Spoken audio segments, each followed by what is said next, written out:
Excuse me, everyone. Hey, listen, I've been contemplating this for quite some time, and I have shared this story. It's a very private story of my life to a lot of my closest friends and family. And I thought it'd be I spoke to people last night, strangers who have now become my friends, and I thought, you know what, I need to tell my story. So this all goes back to the October 2018. In October 2018, I was working for Duke Energy downtown. Now, Duke Energy, we had a project that was a very simple HTML5 website. They were taking the current transition, and where the centers are here, like in St. Pete, you have Duke Energy, FP&L and whatever, the other utility companies. Excuse me. And so you have the transmission and distribution centers that send out the linemen to go, the powers that take all that shit. Well, they're on the legacy system. And they wanted to convert it into an HTML5. It was very basic. To me, I was like, this is easy peasy job for me, no brainer. Anyway, it was great. It started out, I worked from them, I think it was in 2017. Yeah, I got hired in 2017. And now towards the end of the project, the company, which is called Suncoast Utilities, horrible company out in San Jose, horrible company. In fact, I heard Duke Energy ended up suing them over this simple project. But anyway, Duke Energy sent me out to San Jose to help them out and try to get them on their feet.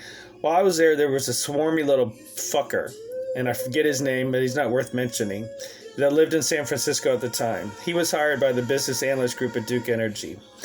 Well, I sat there and I told him that I kept blasting to him privately what Suncoast needed to do to fix things. Well, I think he realized he was going to be eliminated because I was much smarter than him. So he went to Mike Henry, and Mike Henry is a very inexperienced IT director. Mike Henry never had any experience in IT. He was in the Air Force, and he got placed in Duke Energy by somebody who knew him, and he was made an IT director. I don't care that you serve for this country, but if you don't work your way up the ladder in IT, how do you become an IT director? Mike Henry, no. You are a very inexperienced IT director. I've never worked with anyone as inexperienced as you as an IT director. All my fellow IT directors and CEOs that I worked with deserve to be in their spot. You, Mike Henry, were not. You just were not. You were way over your head, dude. You were way over your head. You didn't even know how to use Excel properly. So anyway, Mike sends me out. I tell this guy I was there at the end of the week, and that weasel fucking sent an email saying that I had issues with Asian women or whatever, working with women, because it's a women-run company. And so what happened was Mike calls me up on the phone, and I'm helping them put out a fire because every time they dropped fucking HTML code, they broke the fucking baseline. Suncoast Utility, horrible company. And so anyway, Mike calls me up and tells me, I need to leave. You're upsetting the customer. No, Mike, you're the customer. Duke Energy's the customer. The vendor, the business vendor, you're paying them. That's what, Mike, you're inexperienced. You're the customer, Mike Henry. Duke Energy's the customer. They're the vendor. They're the person you hired. You idiots. So needless to say, I went home. Fucking worst time. They flew us on American Airlines. I fucking slept on the goddamn floor of fucking Dallas. I hate American Airlines. I never fucking fly it. But Duke Energy, fuck you. So anyway, now I get back to work Monday, and Mike tells me he's going to have to let me go and fire me on this project. So I said, well, I need a week to finish up. Fine, he gives me a week. Well, the next day he walks me out. You know, that's when I'm like, fuck this bullshit. After 26 years, you fucking inexperienced St. Pete. No one else. Pods, HSM, fine. Pods, Amanda should never have run the website. She ran it because of Google Analytics. She didn't run it from a software development standpoint. Ugh. 28 years old running pods.com. Fuck that. So anyway, finally came down to it. It's like, this is ridiculous. I'm so fucking tired of IT. This is time for me to just do something else. So now it's 2019, and everybody wants fucking automation experience. Well, by the end of 2019, I was destitute. I went through my savings. I lost my car. I was actually given an eviction notice. I couldn't pay my rent. I fucking lost everything. My credit score went down the fucking tube. So before COVID, my COVID year started in 2019 because fucking everybody wanted automation, you stupid IT recruitment companies. You don't know your shit worth. You hear a key word. Automation. And then you get there and you realize, well, fuck, we don't need this shit. And COVID changed everything. So now I'm fucking destitute. I tried to commit suicide.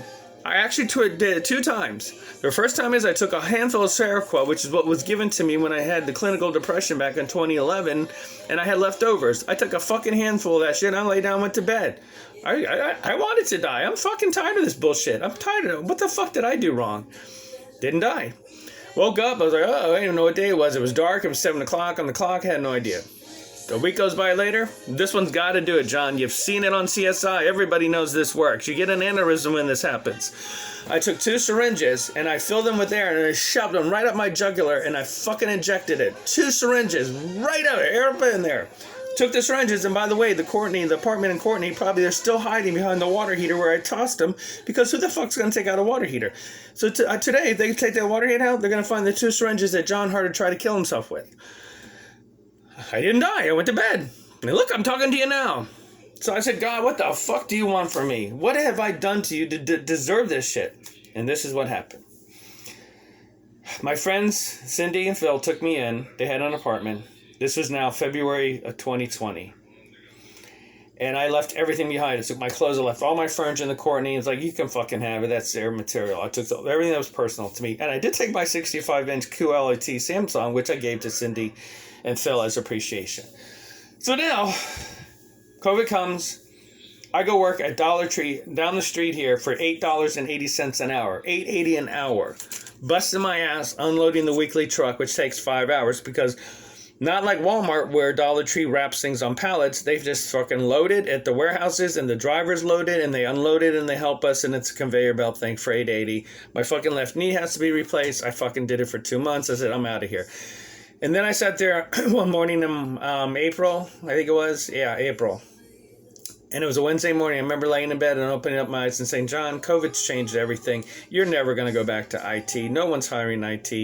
It's time for you to go back to Fort Lauderdale, where my sister Mary was dealing with cancer. And I'm telling this to you out there right now. My sister Mary, those who know her, she was 5'5", and she went to move the couch with her hip. And it was sore for weeks and months, and she treated it like a sore sciatica nerve. And all that time, it was a metastasized cancerous tumor growing. So I left here, St. Pino, May 2nd. My nephew Dwayne came and picked me up, and I moved back to 17th Terrace, 5773 Northeast 17th Terrace, my home.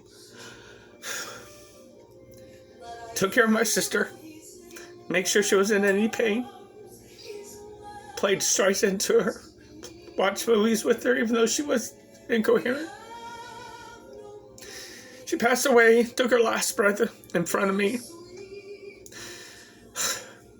On July 2nd of last year, she fucking took her last breath. There was a knock on the door, and Lord, thank God Lord was there. The Lord was the Jamaican CNA who was studying to become an RN, and she was 21. She knocked on my door at 7 in the morning, and I opened the door, and I'm like, what's the matter, Lord? And she's walking away from me. And I'm like, what's the matter? And she goes out to where Mary was in the hospice bed, in the family room where my dad died too. And she said she's gone. I said, no, she's not. And I leaned down, and my sister took her last fucking breath. Now, the night before, I whispered in her, and I said, Mary, what are you sticking around for? Go find Mom and Dad and Kathy. Kathy's waiting for you. Kathy's probably sitting at the casino up there, wherever she is, waiting for you. They used to go to the casino together. They were good sisters. Kathy and Mary were, they were Marcia and Jan, that's for sure. They were Marcia and Jan. So anyway, I took care of my brother Tim. He needed help taking care of her estate, and I helped out my nephew Dwayne. We were dealing with my brother Rick. He's in New York. So anyway, I sold the house. I took in Mary's estate. I sold my dad built the house in 1962. It's a 4-bedroom. 2 bath. It was like the Brady Bunch. The kids had the 3 bedrooms and the shared bathroom sinks on the left side of the house. My dad built the house in 1962 for $26,000. 26, because I guess he got it through his VA loan. I sold it because I was left as a successor co-trustee of the Harder Family Trust, and I waited. I wasn't going to flip it and sell it. I wanted to pass it on. And it happened. A nice family. He's a Cuban. He's from Miami. She's Mexican from Texas. They met out in Texas when he went to his IT school. And they have a little girl, 5 years old. And I sold it to them for $430,000, man. So my dad, who built it for $26,000, I sold it for $430,000. And one thing I want to tell you, if you're leaving anything to your children, you got to put them in a family trust account with the tax ID number. So Dad opened up the Harder Family Trust at Bank of America Savings money market account, Harder Family Trust. He entitled it. He made Mary and I as co-signers on the account, and we handled the estate. And when we sold the house, you have to file a capital gains tax to the IRS. And because the way that was filed as an estate account with a tax ID, you don't have to pay the IRS anything. So I inherited over $100,000 from the sale of the house, and my sister Mary left me with over $47,000, splitting that with my nephew and my brother. So I was able to come back after all that tragedy, dude, trying to kill myself, coming back a lot financially richer and a lot more spiritual. And I'm telling you this, the numbers 333 and 420 have been following me since 2018. And I've done a video about this before. 333 is an angel number. And I met people who see it all the time too. I've been blessed because it's called the law of attraction, people. It's very simple. I know the book The Secret was out, and then The Greatest Secret. So what happened to me, The Greatest Secret was out. Here's what happened. I was in Walmart and around Christmas time when I was back here. And because I moved back here on December 19th, and I found this beautiful condo. Everything's just been great. Everything has just been great. So anyway, I was in Walmart around Christmas, and there was a book by Matthew McConaughey that caught my eye. I guess it's a biography. I don't know. His face was on the cover. And I looked at it and put it back, and then I came back the following week to try to find it. And I came around the corner, and it wasn't there, but there was The Greatest Secret, the sequel. And I knew what The Secret was. I just figured, it's Oprah. I remember back working at Marriott, we talked about it. I think Christina Wood we talked about it, and other people. I'm like, The Secret, yeah, manifest, think you're going to get this, think you're going to get that, rich car, yeah, whatever. Book of the month, Oprah, Oprah's book club. But I see this book, and I don't even open it. I just know who the author is from the original. It's the same woman, doctor. So I buy it. I go home, I open that book, 3 pages in, I close it and realize, I got the secret. I know what the secret is. The secret is you. It's us. It's who you are.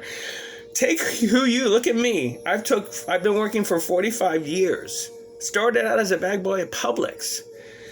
And, everywhere I've gone, I've worked my way up the damn corporate ladder, just like my dad did and my grandfather. I learned from them. In other words, I didn't pay a college $80,000 for a piece of paper to tell me I'm smart and then to put me into financial debt and stress me out after I leave school. My education was the working force. A lot of people need to realize that's probably the best education. I'm not saying that all my friends who have college degrees did not do well. But to be honest with you, my friend Lisa, who has a master's degree, she went to Flagler, she went to Gallaudet to get her degree in hearing impaired, or whatever the title is, deaf education. And she's been in the Pinellas school system for over 20 years now. And her and I don't talk anymore because what happened was, she allowed COVID to take over her life because a teacher. She was so stressed out. She aged. I had a Zoom meeting with her right before I came back, and she looked so horrible, old. She looked so stressed out. But anyway, Lisa and I, after almost 40 years, we don't talk anymore. That's what's happening too, is there's a thing going around in COVID. People have reassessed their lives and their friendships, and they're getting rid of messy friend buildup, I call it. Messy friend buildup is happening, and sometimes these people for 40 years. And to my closest friends, Lisa and Cindy, who I met in September 1983, I don't talk to them anymore. But I have great new friends. I met so many great people. The law of attraction. I call us Earth's angels. I truly believe that God is using me as a conduit, I tell people. As a conduit, because my husband partner says to me, John, you have too many tabs open. And I said, I know, but Peter, I said, you've known me for 10 years.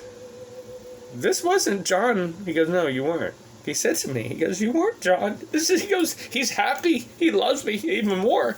But he sees a different, I call it John 2.0. And he says, it is John 2.0. I said, I have no idea why I'm getting all these ideas. And my brain is just processing like a CPU. It really is. My brain's a CPU. And what's happening is a lot of this is I'm not controlling it. It's a conduit. What's happening is, imagine I'm a CPU and I'm being fed folder, open folder, and that's what's happening. That's the only way I can relay it to people. I'm a fucking CPU, and all this shit's coming in. It's like I'm being fed, and I'm not even thinking this stuff up.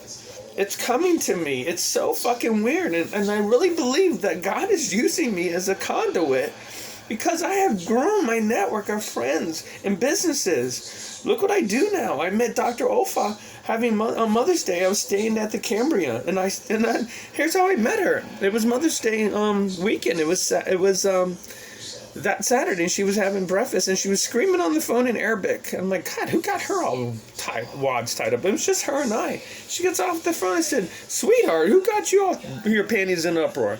And now it's turned in. She's a doctor from Tunisia. She got her education. She's 49 years old. There's a YouTube video. I mean, my link on this is meet my employer. That's her. That's us. And my life changed. I'm going to grow into an entrepreneur. I'm going to manage timeshare. I'm going to buy my own place up in Pensacola and live here in St. Pete. My life has changed for the fucking better, like fucking overnight. It's crazy. So that's why I'm telling you my story. This is my story. But it's all about the law of attraction. Just give out positive vibes constantly. Be in a good mood. You can control what you let in.